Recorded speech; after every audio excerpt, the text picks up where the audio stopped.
চটপট বানিয়ে ফেলুন আলু আর আটা দিয়ে দারুণ মজার এই নাস্তা রেসিপি।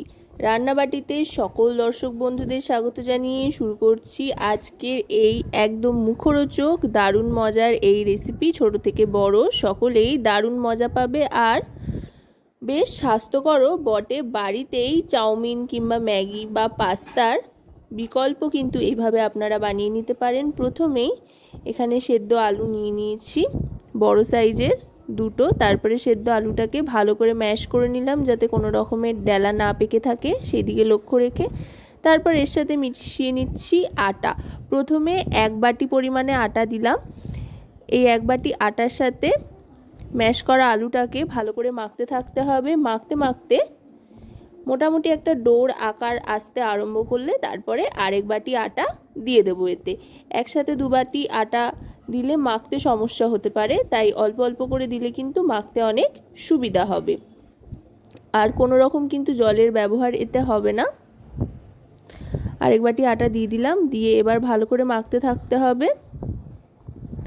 এতে কিন্তু কোনো কিছুই মেশাইনি, নুনও মেশাইনি, শুধু আলু সেদ্ধ আর আটাটাই ভালো করে মেখে নিচ্ছি। এবার মাখা হয়ে যাওয়ার পর এর মধ্যে সামান্য একটু রিফাইন অয়েল ভালো করে মাখিয়ে নেব। হাতে মাখিয়ে নিয়ে ভালো করে মসৃণ করে মেখে নিচ্ছি যাতে একেবারে মসৃণ হয়, সেদিকে লক্ষ্য রেখে ডোটা সুন্দর করে তৈরি করে নিতে হবে। আটা আর আলুর এই ডোটা তৈরি হয়ে গেলে এখান থেকে একেবারে ছোট ছোট লেচি কেটে নেব। ছোট ছোট লেচি কেটে একটা কাঁটা চামচ নিয়ে কাঁটা চামচের ওপর লেচিটাকে চেপে ধরে নিয়ে তারপরে ফোল্ড করে নেব। এতে করে খুব সুন্দর একটা ডিজাইন চলে আসবে এর মধ্যে, যেটা দেখতে খুব সুন্দর লাগবে। এইভাবে প্রত্যেকটা তৈরি করে নিচ্ছি। দেখুন দেখতে কত সুন্দর লাগছে। এইভাবে প্রত্যেকটা তৈরি করে নিয়েছি।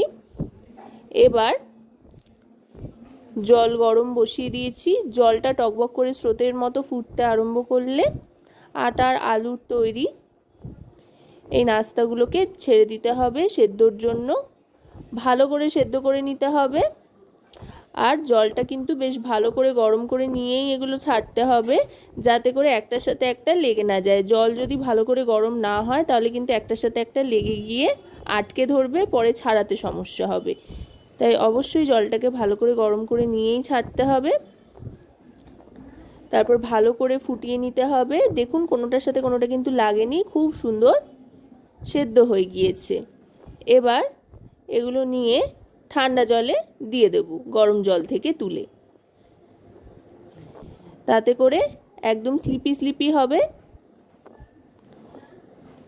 একদম চাউমিন ম্যাগি বা পাস্তার বিকল্প হিসেবে কিন্তু আপনারা এটা বাড়িতেই তৈরি করে বাচ্চাদেরকে খাওয়াতে পারেন। বাচ্চা থেকে বড় সকলেরই আশা করব খুব ভালো লাগবে।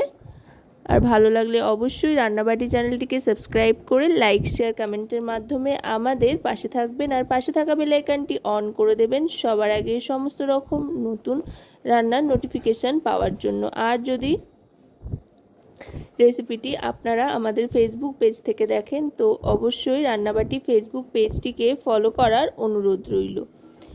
এবার ঠান্ডা জল থেকে আস্তে আস্তে তুলে নিচ্ছি। তুলে নিয়ে রেখে দেব সাইড করে আপাতত। আর এদিকে কড়াইতে সাদা তেল গরম করে দিয়ে দিলাম রসুন কুচি। রসুন কুচিটা হালকা ভাজা হতে না হতেই দিয়ে দিতে হবে পেঁয়াজ কুচিটা। রসুনে যাতে খুব ডার্ক কালার না আসে সেদিকে লক্ষ্য রাখতে হবে। লঙ্কা আর পেঁয়াজ রসুন একসাথে ভাজতে থাকতে হবে। এবার গ্যাসের ফ্লেমটা মিডিয়াম টু হাইতে রেখে ভাজতে থাকবো। এবার এর মধ্যে দিয়ে দেব পরিমাণ মতো নুন, এতে করে পেঁয়াজটা নরম হয়ে আসবে। নুনটা দিয়ে আরও খানিকক্ষণ ভাজা ভাজা করে নেব। এবার এতে দিয়ে দেব বেশ খানিকটা পরিমাণে টমেটো কেচাপ। বেশ কিন্তু একটা চাইনিজ ফ্লেভার আসবে এইভাবে বানিয়ে নিলে। এখানে টমেটো কেচাপ অনেকটা পরিমাণে দিলাম। আর সয়া সস দিচ্ছি হাফ চামচ পরিমাণে, দেখতেই পেলেন কতটা দিলাম। সয়া সসের পরিমাণ কিন্তু বুঝে দিতে হবে, খুব বেশি দিলে কিন্তু নুন কাটা হয়ে যাওয়ার একটা সম্ভাবনা থাকে। দেখুন কত সুন্দর একটা রং এসছে।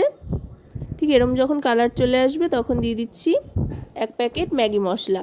চাইলে আপনারা ম্যাগি মশলার পরিবর্তে যেই ফ্লেভারের মশলা পছন্দ করেন সেই ফ্লেভারের মশলা দিতে পারেন, তবে ম্যাগি মশলা দিলে কিন্তু খেতে অসাধারণ হয়।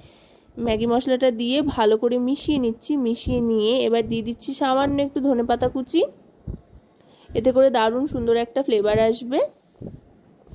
ধনেপাতা কুচিটা দিয়ে সামান্য মিশিয়ে নিয়ে এবার আটা আর আলুর তৈরি যে নাস্তাগুলো রেখেছিলাম সেগুলো দিয়ে দিচ্ছি।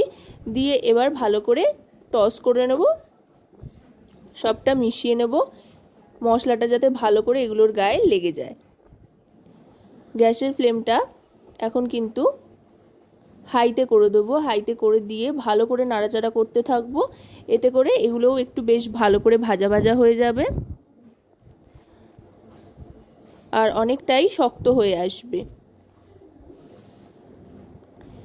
ভালো করে ভেজে নিয়ে এবার 1 মিনিট মতো স্ট্যান্ডিং টাইমে রেখে দিয়ে তারপরে সার্ভ করে দিচ্ছি। দেখুন দেখতে কতটা লোভনীয় হয়েছে, আর খেতেও কিন্তু অসাধারণ হয়। আর খেতে কেমন হয় সেটা বোঝার জন্য অবশ্যই কিন্তু বাড়িতে একবার অন্তত এই রেসিপিটা বানিয়ে দেখতে হবে। তো আজকের মতো এ পর্যন্তই, আবার খুব শিগগিরই চলে আসবো। টাটা।